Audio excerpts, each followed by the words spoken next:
men have been softened up. It don't care if it hurts your feelings or not. It just keeps rolling. You got to be ready to take criticism from good men who mean you well, because that criticism is what's going to allow you to get better. You need to be responsible for everything that happens in your life, period. That man packs a punch, man. He catches you with that punch. That's rough. But he does not have great footwork.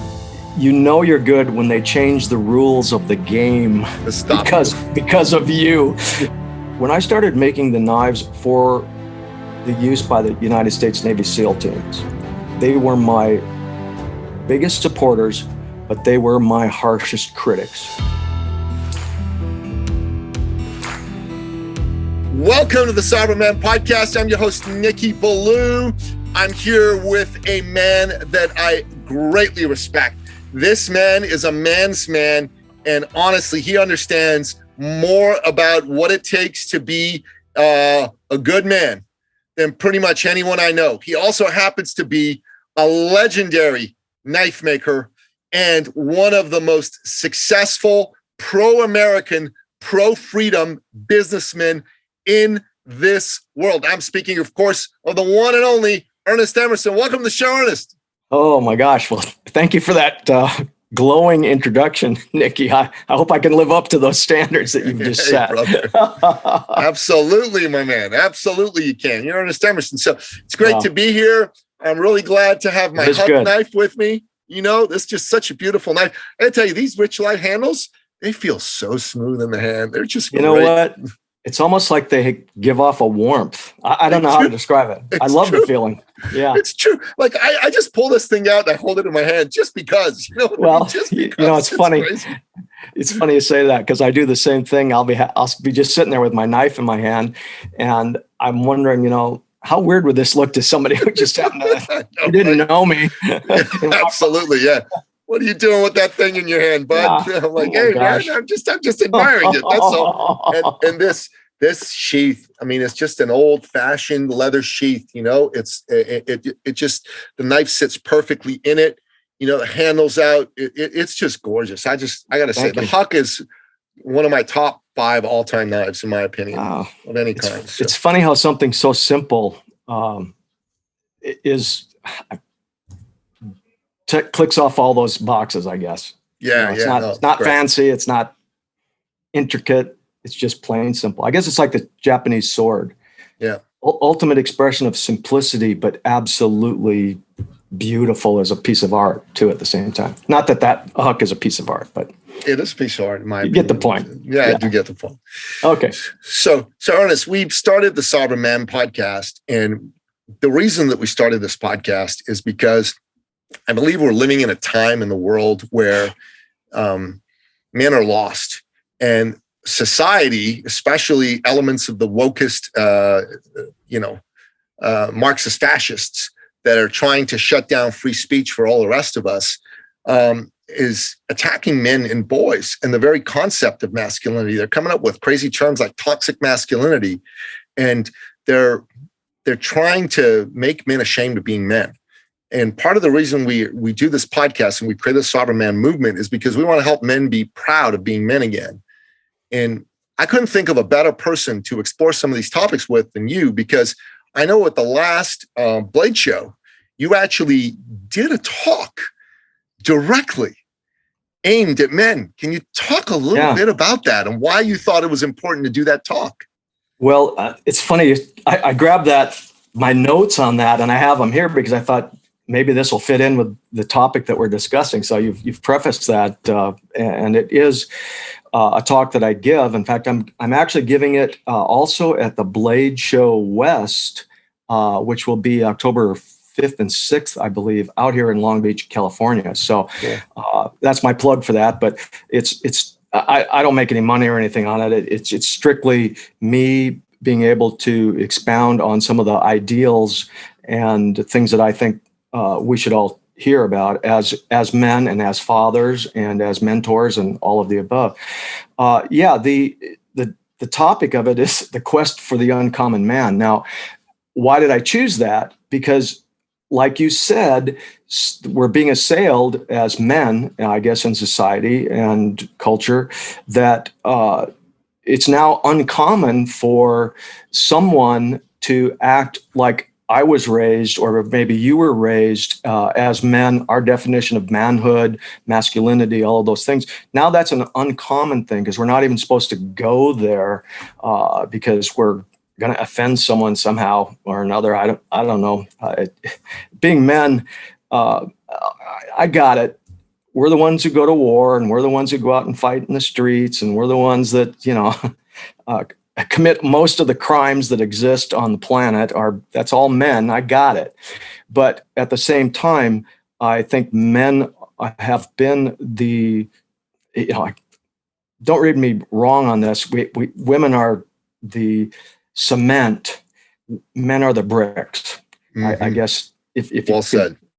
Yeah, the women run the world basically through the men, but the men are the ones. We're the government mules, and I've always thought that, kind of down that same road, is that we're the protectors, and we are the breadwinners, and we are the people that are responsible for the safety of our family and also for the safety of all others, children, women, men, doesn't matter, animals, the whole nine yards, the earth for that matter. But that is not, I don't want anyone to ever misread that is something to the exclusion of the role that women play in society. It's not. It's just that I am a man, so I'm talking about the things I believe men should be. And yeah, I've seen it firsthand. Not with my son. Don't get me wrong there, because we've raised a really strong masculine man in our house. But I have seen it firsthand with some of his friends. When he was in high school, I saw it with a lot of the kids that were in school and things, because we were interactive with sports and meeting different, just the involvement that you have in school. And yeah, I at the risk of kind of using a cliche, men have been softened up. And I think there has been an actual effort, and maybe it's coming from a whole bunch of different directions, but the end result is the same. There's an effort out there to soften us up and make us, I guess, less toxic in their terms. And I was funny because when I was given that talk at the Blade Show, I said, I'm talking about things like basic, open the door for a woman and, say, yes, ma'am, and please, and thank you, and have manners and all that. And I said, now that's kind of fallen under the category of, if you do those kind of things, you're starting to be toxic masculinity. And I don't get it. There's a big difference between civility and bad behavior. And I think we need a lot more civility, but I'm kind of rambling on about that. But the thing, like I said, the word uncommon now describes most of the types of men that I respected as a young man or a child. And I really I don't think that's a bad thing and I'm not talking about all of the social issues that are being bandied about these days, because, if something's wrong, it's wrong. But being a man, I don't think is being wrong. And I think you and I are going to discuss some of the things that, both you and I put under that definition. What is a man? What should a man be? So that's kind of where I'm at with it. It's a fantastic topic. So let me ask you the question: what is the essence of being a man in your view? Well, basically taking the responsibility for being the best person that you can be. That's a basic building block for being whoever you are in life. You take ultimate responsibility for everything that happens to you.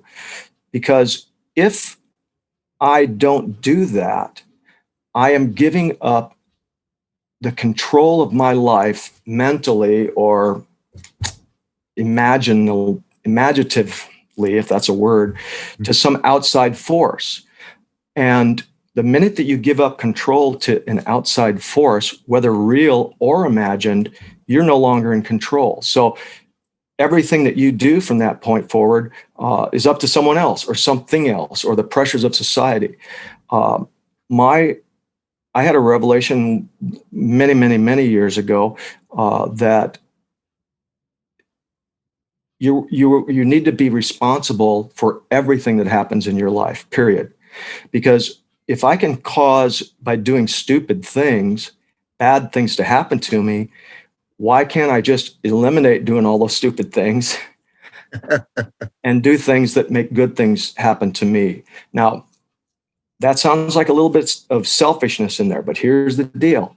Unless I'm the best person that I can be, I can't be that same person to others. In other words, I got to get my ship together before I can put passengers on it and take them somewhere. And I think that a lot of people are in a canoe that's just floating down the river and they don't have a paddle. And they're hoping that they get to the destination just by chance or by the wind or by the current or by someone else shoving them in the right direction. I think that's one thing that is being taken away from us. It's not necessarily a masculine thing, but again, I'm addressing men because we have to, that's who I am. I'm a man and I can understand men better than I can understand women. In fact, I think that's been one of the major problems for all of mankind for millions of years is we don't really talk to each other from the same platform, men and women. And I got it. I'm making fun, but men are from Mars, women are from Venus, whatever that old thing was. But you know, the thing about it is literally taking responsibility for everything that you do. Now, that involves some self-courage because how do I take responsibility for everything that I do if I can't do honest, objective self-evaluation? I cannot improve myself if I don't know what's wrong with me. Well, we all know what's wrong with us. Most of us ignore it. We know, you know what? I know that I'm too short with my wife. I know I'm too short with my kids. I might be a demanding person. Little things like that. I need to be able to look in that mirror and say, you know what? You've got some work to do.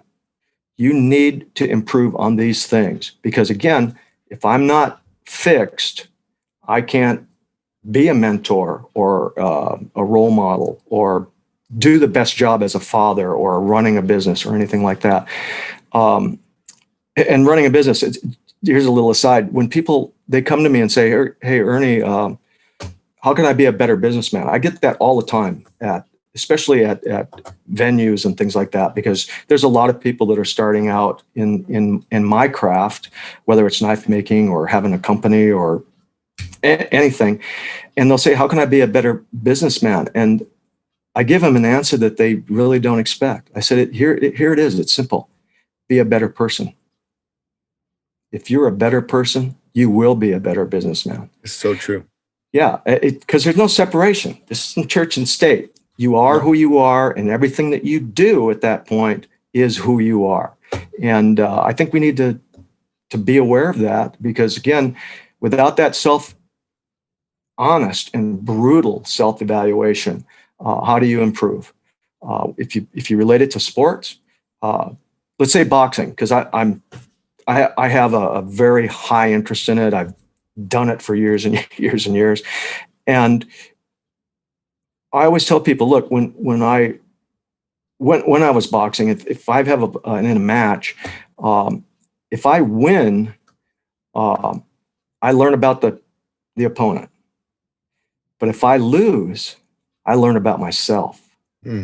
Because then I see, he's getting off a little faster. I'm not in the right position. He's beating me to the punch. He's circling me and cutting me off. Those are the things that if I won every match, let's say, how would I know where my deficits were? And if I ignore the fact or begrudge the fact that I'd get beaten or bested or lose, you don't get the opportunity to say every single loss, whether it's in the ring or in life, every single loss is a lesson that you need to pay attention to and learn from. Because if you don't, you're never going to reach your potential. And I'm one of those guys that follows what David Goggins calls the 40% rule. Mhm. Most people quit at 40% and think they've given 100%. Yeah. There's still a lot of you left, and unless you push yourself constantly against those barriers and take that extra step, you're never going to know what your 100% is. And again, so being a man, I guess, is kind of having the self-courage to be honest with yourself and not play a charade where you're trying to, don't fool yourself. In fact, I listen to Dennis Prager all the time, and he said the other day, it was so funny because I was like, damn, this is right on. He said, I just got it. If I could create the 11th commandment, it would be, don't fool yourself. And I was like, man, that guy is so smart that he can bring something down to 3 words, and it makes all kinds of sense. But anyway, I'm getting off on a tangent, but back to when I said, how do you know when you're what to improve on unless you lose? Well, let's look at something that's happening, and it has been happening now with the sports where there is no winner or loser. There is no grades that are being given in schools and a lot of school environments and things like that. Well, for gosh sakes, yeah, I don't care that you got an A and I got a C. They're misreading this entire situation.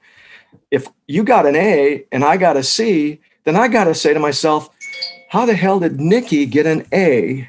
What did he do? And what do I need to do to get that A next? And it's not, if you can't handle the truth, if you can't handle the truth, how are you going to handle life? You need to be able to lose and pick yourself up off the ground and improve yourself so that next time you're going to do better. And I, as a coach, because I was coaching Little League for a while when my son was at that age, I actually saw kids who would hit the ball, get thrown out at first base, and on the way back to the dugout, start crying. And I'm like, what are you crying about? And almost unconsolable crying. And then all of a sudden the mom would run out and, have to put her arms around him. And I'm like, wait a minute. Number one, you don't belong in my dugout. Number two, that boy's got to learn that just because he gets thrown out at first base, it ain't the end of the world. But it points out, and that things like that happened much more often than when I was 12 or 13 years old. Let me tell you that. I think that we've started to coddle these young children to way too much. Not to hurt their feelings and not give them that sense of competition. For gosh sakes, Nick, come on. What do we compete for? We compete for a job. We compete for a mate. We compete for everything. Every level in our life. That's life. That's not masculinity. Women compete for the same things. What do you call that? Toxic femininity? No. We're getting lumped into this bushel basket of BS that is assailing all of the good things. I'm not saying men are perfect. For gosh sakes, there's things that need to be fixed. But at the same time, don't throw the baby out with the bathwater. For gosh sakes, there's a lot of good in having a good, strong male section of society. One of the things that I also tell people is like, I grew up on a farm. You want to deal with reality. You want to see your pet that you love dearly get killed because a cow stepped on it, or you want to see a baby calf that you're pulling out because it's breech and it dies right in front of you. You want to see an animal get caught up in barbed wire and maybe have to put it down. People that grow up on these farms, you get a healthy dose of, oh shit, things don't always go the way I want them to go. And farm life, to just stay on that subject for a minute, it don't care if it hurts your feelings or not. It just keeps rolling. Yeah. So, not everybody can grow up on a farm, and not everybody has. But I think one of the things we also need to be aware of is we need sports. And I think all young men should be encouraged to participate in sports in general. And I don't mean, well, I just wanted to be a wrestler. You know what? I got it. You want to be a wrestler? We're going to let you wrestle all you want, but I want you to also participate on a team sport. You want to play basketball? Fine. We're going to have you play basketball, but I also want you to compete on an individual sport, because there's two separate things that can be learned there. One is teamwork and being part of a team for a greater good. The other one is when you're on the mat by yourself, you're on the mat by yourself. And that causes a lot of character building in and of itself. So, people ask me, again, when I talk to sports teams and things like that, or groups similar, I always raise the question. I say, look, I want to know who's the best player on the team. I'm talking to a football team, or, a basketball team or baseball team, whatever. I want to know who's the best player. Well, Joe is, because he can hit a home run whenever he gets up, or Bob's the best running back because, he's really hard to tackle. And I go, no, that may be. Those people might be the best player on the team, but you know who it really is, the best player on the team? The best team player, because he supports all of the other players. And if we can all be that best team player in life and in business and in marriage and everything else, man, you're gonna succeed hands down. But a lot of people never get those experiences. That's why I'm so big on, now I'm working on all my grandkids. They need to be in sports. They need to be in soccer. They need to be in basketball. They need to be in baseball. They need to go to jiu-jitsu. They need to learn how to box. All of those things, I think, they're honest to gosh, I guess I'm successful. My sports and athletic careers have probably done more to contribute to my success than anything I ever learned in any class that I ever took.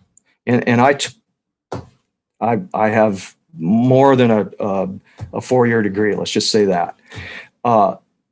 So why would I say that? Because participating in those types of events taught me how to lose. They taught me how to improve. They taught me how to be introspective. They taught me that I can't always do the things that I like doing. I need to do the things that I should be doing, or that I have to be doing to improve myself. It's like you look at guys that work out. Oh my gosh, look at that guy. He's got 20-inch biceps and a 50-inch chest and all that. Wait a minute, what's going on with his legs? He's got chicken legs. Bench press specialist. Yes, sir. And you know why? There's a reason. The hardest exercise in weight training that exists, squats, is the squat. So what is the one that most people always avoid? Because it's fun to bench press, and it's fun to do curls, and you're looking in the mirror, blah, blah, blah. Doing squats makes you the strongest person that you can be in terms of weight training. And guess what? My favorite exercise of all time was squats. Me too. And I freaking loved it. I loved the pain. I loved the burn. I loved just feeling like you just sucked all the wind out of me. Yeah. Like a beast. But anyway, again, you see those types of things and you wonder why that is. Well, because it's more difficult, because it requires more effort. It requires some pain. It requires you facing the fact that, you know what, man, I can bench press 350 pounds.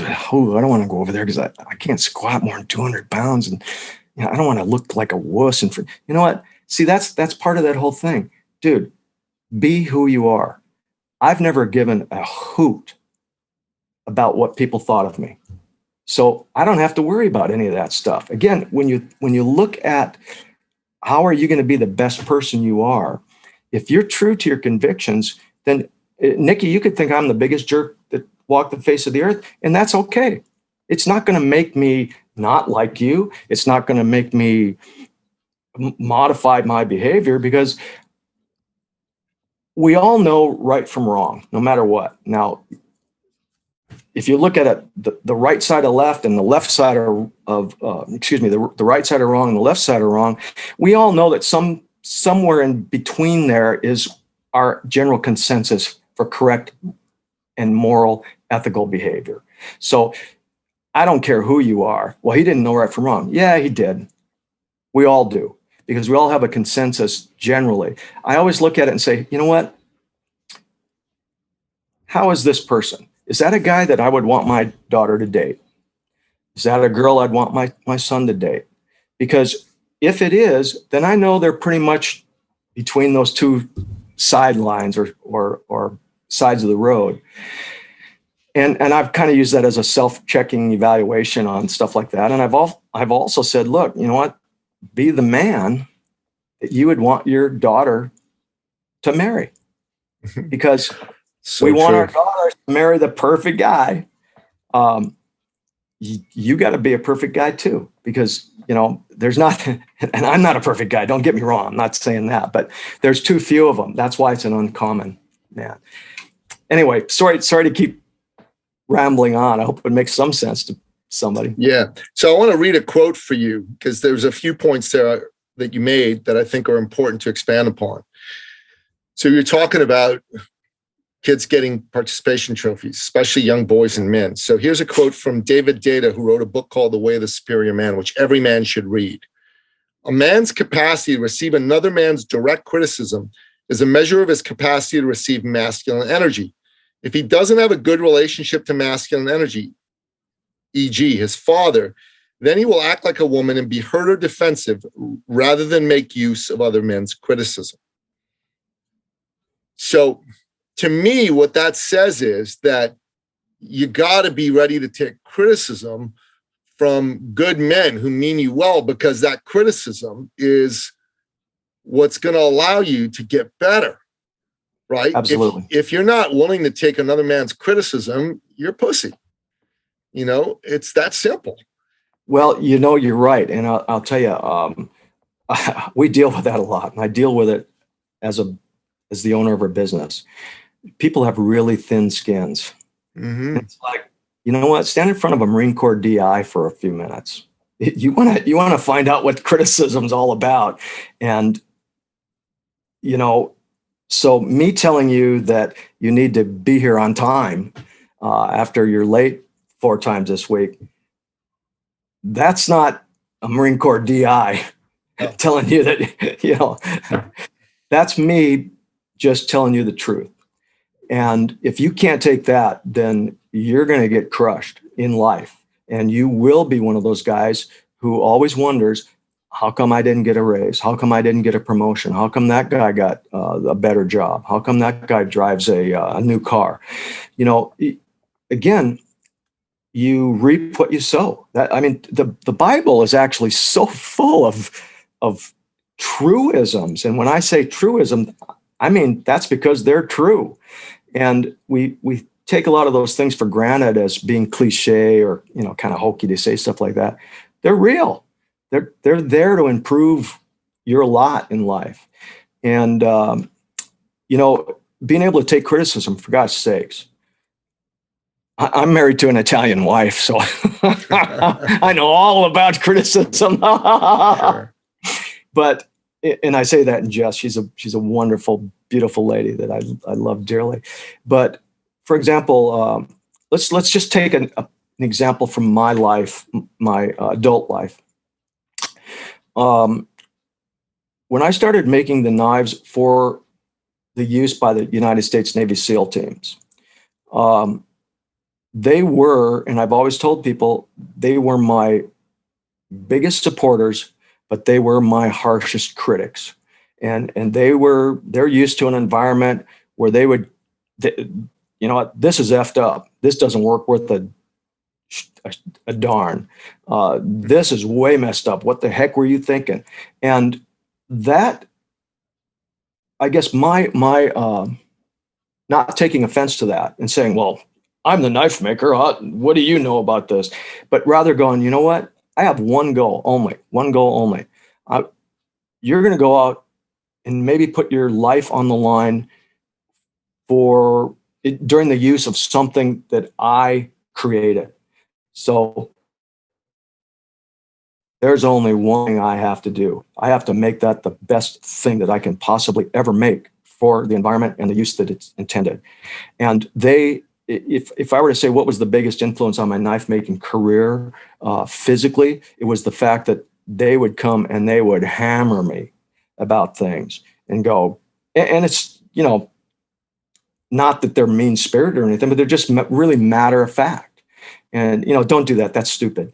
It's like, okay, I thought it was a pretty good idea, but they know more about this stuff than I do. So, you know, you got to be able to take that criticism because, honest, I think that was a big factor in my, I guess, growth as a knife maker. The other thing too is you've got to understand you don't know everything. No person can ever know everything. And one of the things that I use when I am teaching either the hand-to-hand combat and surviving inside the kill zone and things like that is a master, an expert is one who has mastered the basics. Most people, let's go back to the weightlifting thing for a second. One of the most difficult drills to do in boxing is footwork. It's not fun. Who doesn't want to go out and hit the heavy bag? I mean, that's where the fun is. I mean, for gosh sakes, you get to bang away like crazy. But I can't hit that heavy bag with all the force that I have unless my footwork is correct. And then there's a lot more to it. Their body mechanics and hip placement and all that good stuff. Well, look at the two top heavyweights today, right? Like Tyson Fury and Deontay Wilder. So Deontay Wilder, that man packs a punch, man. He catches you with that punch. That's rough. But he does not have great footwork. It's clear he doesn't like practicing footwork. He likes hammering that punch. Yeah. And then you got Tyson Fury.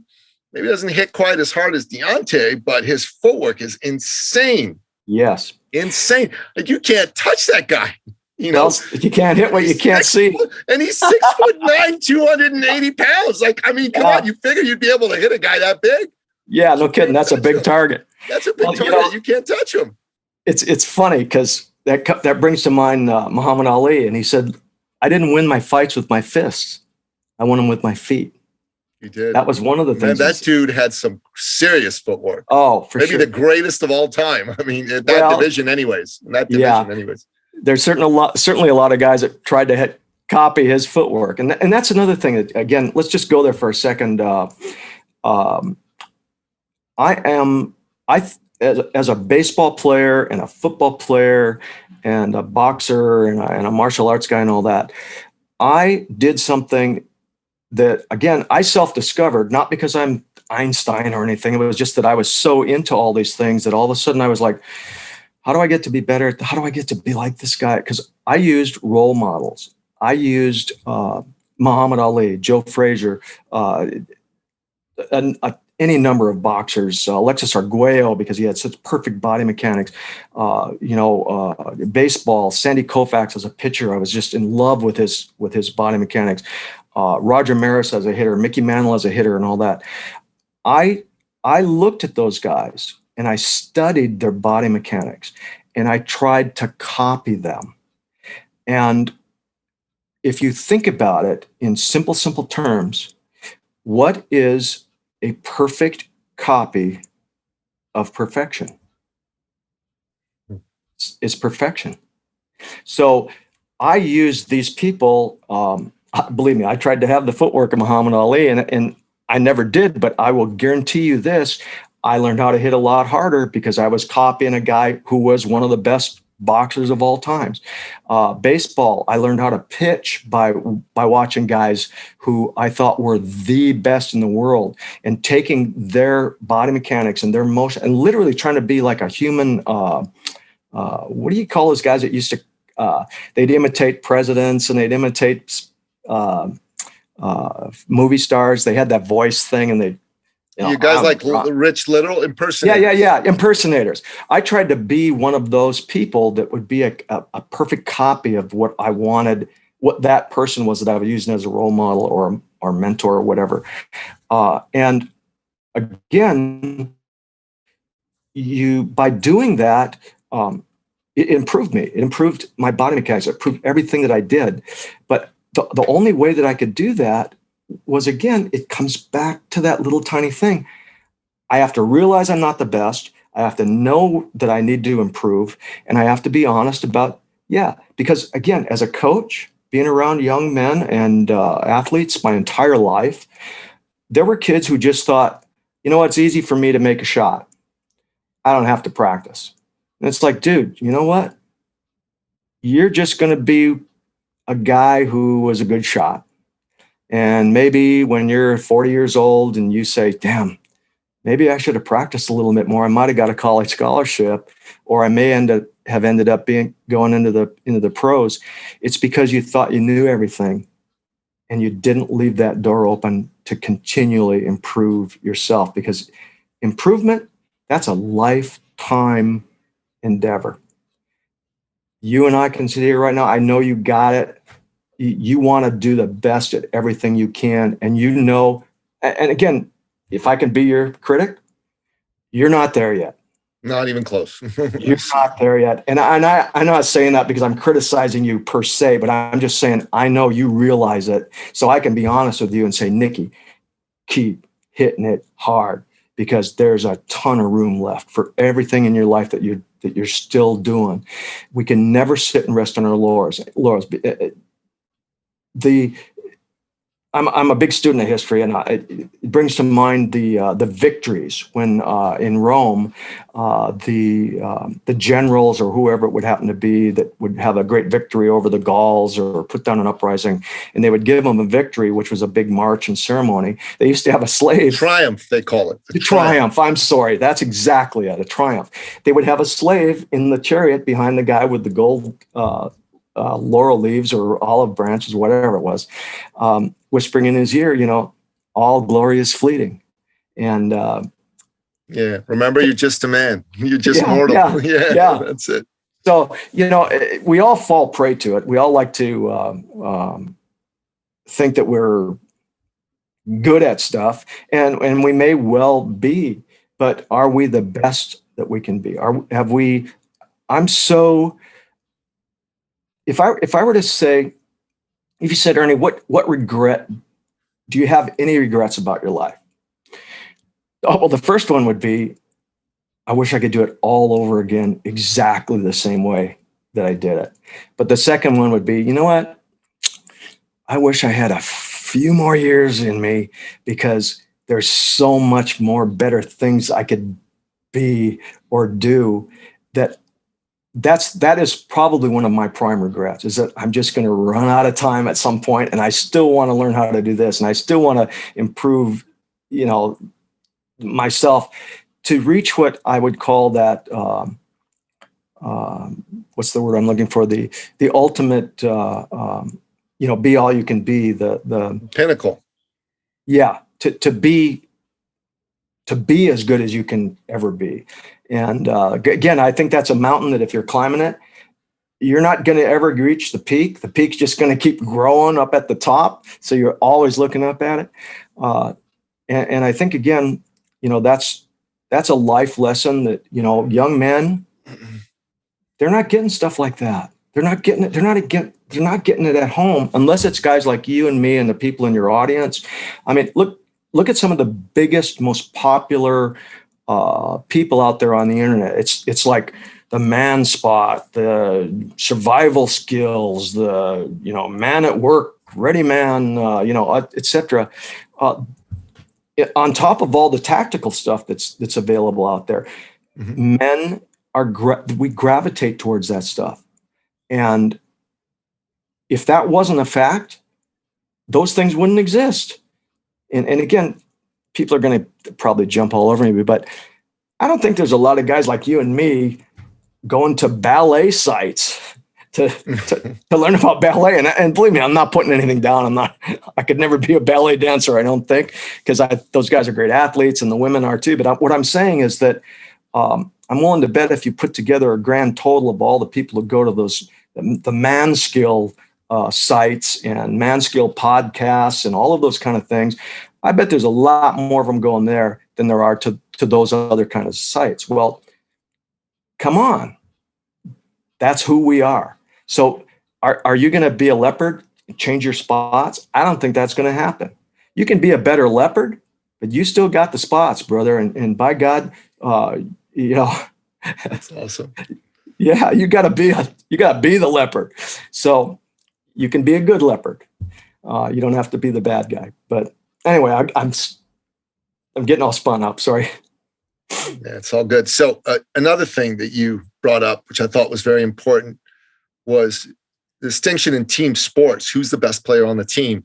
The man who's the best team player. That reminds me of basketball in the 60s. There were two giants in the NBA then.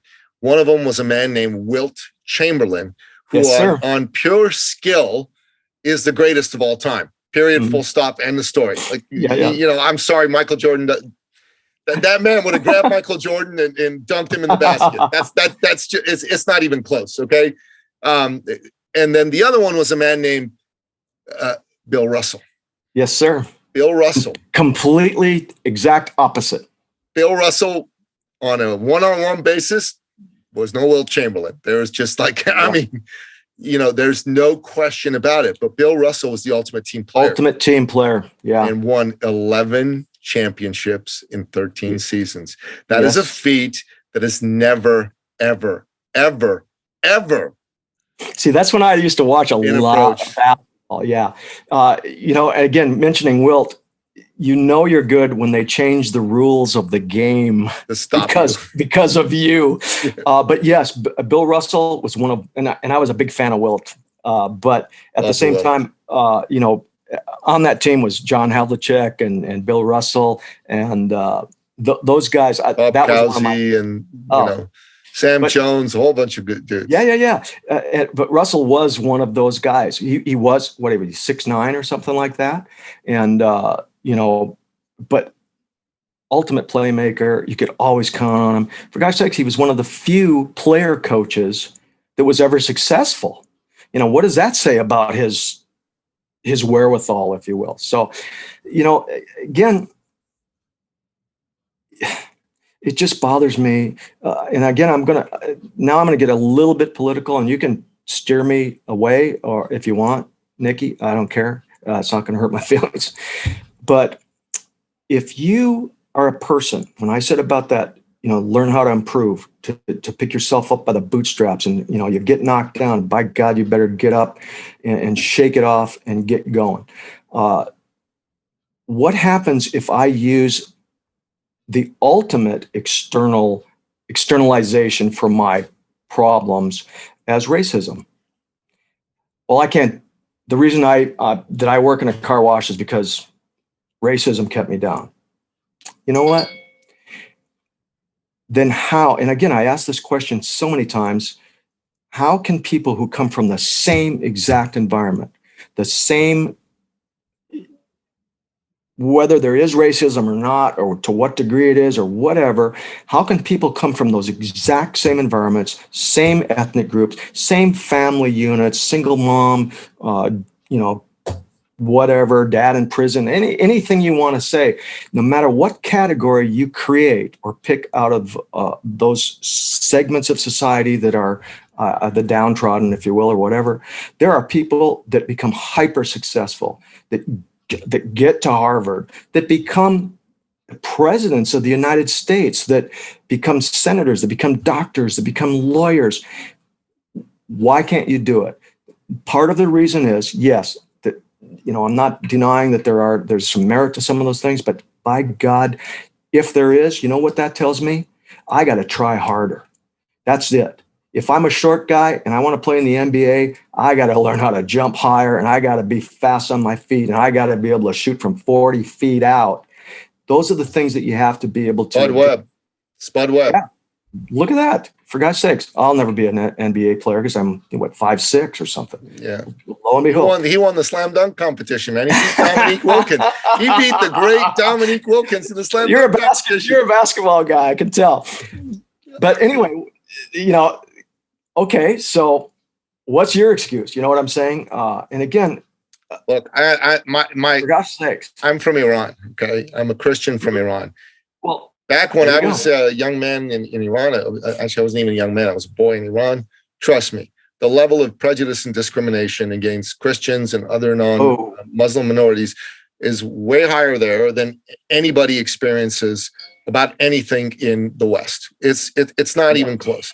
My father came from a dirt poor, ethnic Assyrian Christian family, and he raised himself to be, a successful businessman. Got married, became an importer-exporter, spoke several languages, brought his family to the West.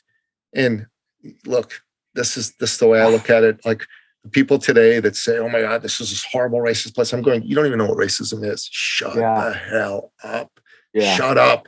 You don't know what it is. Stop acting like a snowflake, because you're a snowflake. Yep, you don't get it. You don't understand it's an insult to people who've actually experienced real racism. Yeah. Like, black folks in the United States in the 40s, 50s, 60s, pre-Martin Luther King. It's an insult to them. It's an insult to people like me who had a Molotov cocktail thrown through my family's bedroom window with a note attached to it saying, "Die, Christian scum." It's an insult to all the people that ISIS has killed in the Middle East. It's an insult to Nelson Mandela and all the non-whites in South Africa prior to 1994. Just shut up. Stop. Well, you're embarrassing yourself when you keep talking about that. That's what I say to these people, because you don't know what it is.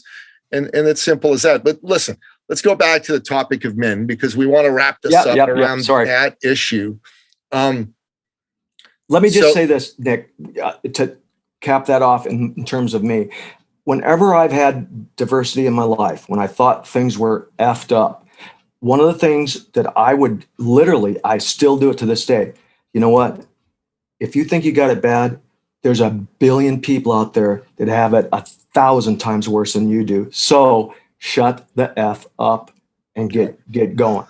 So I'm with you on that. I've never had those types of situations, I guarantee you, but I know exactly what you're talking about, being a student of history and current events and everything else. Yeah. So go ahead, Nick. I'm sorry. 100%. No, it's all good. So Sovereign Man Podcast is about showing men how to become sovereign. What does it mean to be sovereign? Well, it means to have dominion over your own life. It means that you're self-sufficient financially. You can pay your bills. You can take care of the people in your life. It means that you're self-sufficient emotionally. You don't need anybody. You don't cling to somebody.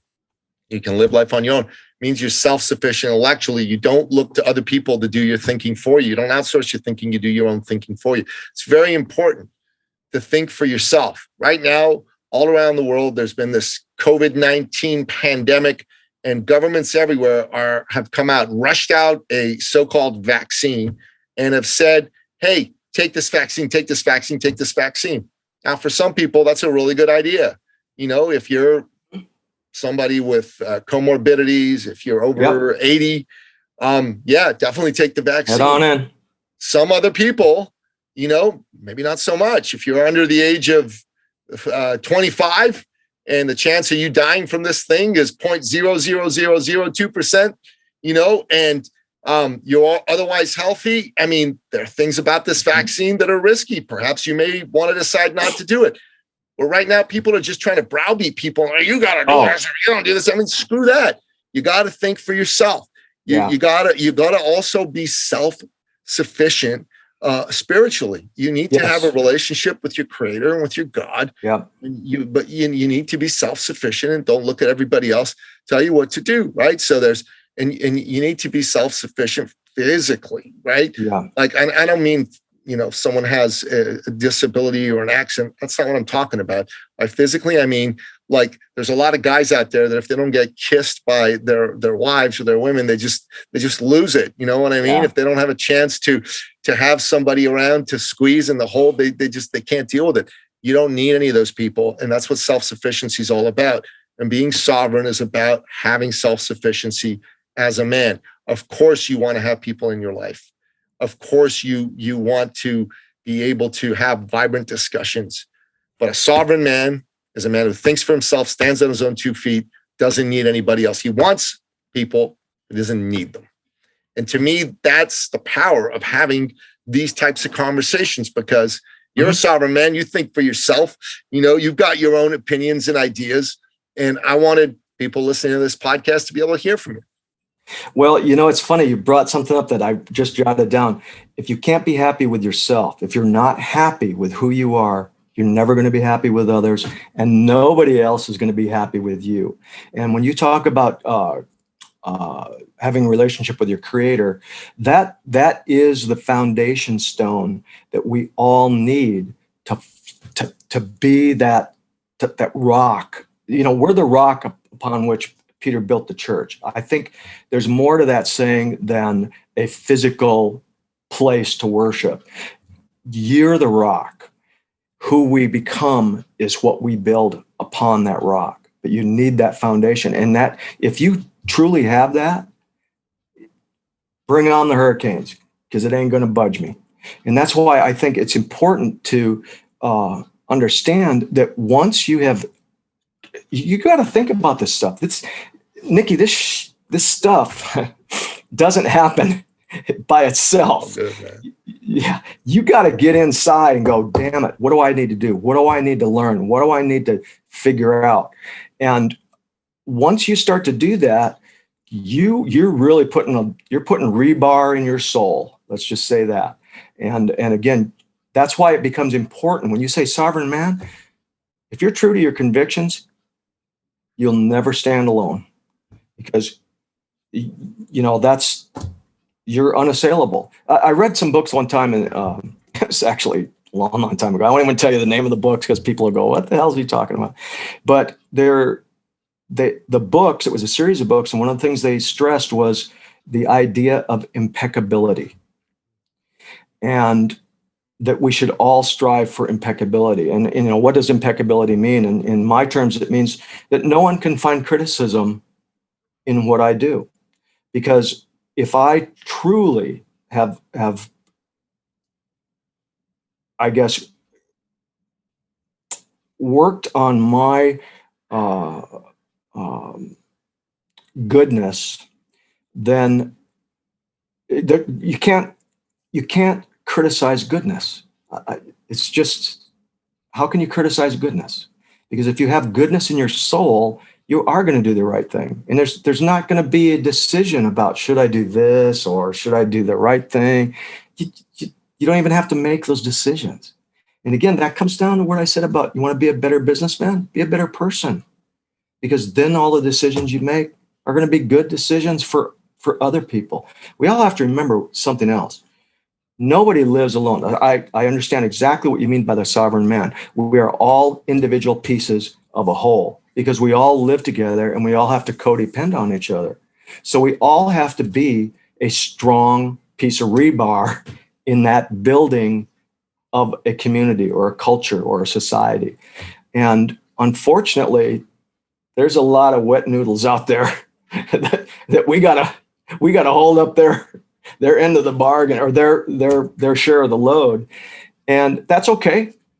That's part of being that uncommon man, that sovereign man, is you got to be willing to shoulder the responsibility. You know what? Not everybody's going to be David Goggins, or not everybody's going to be Jesus Christ. I mean, for gosh sakes, the you know, what he did, knowing what was going to happen to him. Think about that. Crazy. I mean, It's the ultimate act of love. Who could do that? Yeah. I mean, I would like to. Honor God. Yeah. So anyway, yeah, it's the sovereign man, and again, it's little lessons that that go together as a puzzle to make the whole, and to make the whole in terms of manhood, or being that uncommon man, or the sovereign man, or the reaching your full potential, is your puzzle might be completely different than mine. And you might have pieces missing here and there and there, and I have pieces missing here and there and there. But we all need to have some type of pieces that go into our life that push us in the right direction. And so when you say man skills and things like that you want to keep alive, kids, men, boys, girls, women, whatever, boys and girls alike, they need to deal with stress. They need to deal with failure. They need to deal with effort, hard effort. They need to deal with discipline. You get up, you make your bed, you go to work on time. They need to deal with not complaining about things that really, honest to God. My dad used to tell me, he said, Ernie, if you look back a year from now on what's bothering you, are you even going to remember what it is? That's how unimportant a lot of the things happen that we think are so important really are. They're unimportant. And all of those things are pieces of that puzzle. So, whether I teach my son to box, or I teach him to, be at work on time, whether I make him do things that his other friends aren't doing, it's part of those manhood skills that I'm trying to give him as many pieces of the puzzle as I can come up with, so that in the end, he looks back and says, you know what? Thank goodness my dad pointed me in the right direction and built that foundation for me now being the father to another child, whether it's a boy or a girl. Yeah. Man, it's very important. And I'll tell you, one of the things, as we wrap this up today, mm-hmm. Yep. One of the things that has me be in touch with my manhood is being able to do tasks, being able to use tools, being able to do physical things. Absolutely. One of the reasons why I have knives and I collect knives. And one of the things that I love about Emerson Knives, I mean, this is a beautiful tool. This is, when I hold on to this in my hand, I feel like a man, because I could use this to accomplish a task that'll benefit me and the people that I love. And it's a way to be in touch with the primal nature of a man, where he's out there and he's able to do things. So to me, one of the reasons I frankly believe the knife industry can, with some good marketing message, quadruple and even tenfold size of the industry, is if they start speaking to the connection between manhood, that emotion of being a masculine man, and the tool of a knife. Because if you can speak to that, you're going to get a whole lot of men who are lost out there wanting to buy knives that currently don't buy knives. And men today who do buy knives, they're going to buy more knives because of the connection between a knife and a man and the essence of manhood. And one of the reasons I wanted you to be on the show today is because Emerson Knives and Ernest Emerson personify this tool. And having this tool in the hands of a man doing work is something that speaks to me at the level of my soul. So thank you.